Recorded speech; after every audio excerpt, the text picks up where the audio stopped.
Justice ট্যুরের ক্ষমতা, বিল গেটসের টাকা, আহসানের সুন্দর কণ্ঠ, ঋত্বিক রোশনের সুন্দর বডি ফিটনেস, আর হুমায়ুন ফরিদি স্যারের নিখুঁত ভালোবাসা।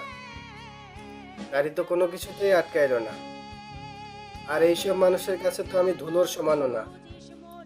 তাহলে আমার ভালোবাসার মানুষ আমার ভালোবাসা পাইয়া আটকাইব, আমার জন্য অপেক্ষা করব? আহা, এটা মানা যায়? সবাই বলে নারী ছলনাময়ী, আমি বলি নারী মায়ের জাত, যথেষ্ট সম্মান করি। তাছাড়া ঘরে মা বোন আমারও আছে। পরিশেষে একটা প্রশ্ন থাইকাই যায়, নারী কিসে আটকায়? আর যদি জানা থাকে, কমেন্ট বক্সটা খোলা আছে, সুন্দর মতো করে একখান কমেন্ট করে যায়। আর এই প্রশ্ন শুধু আমার একার না, সমস্ত পুরুষ জাতির, যে নারী কিসে আটকায়।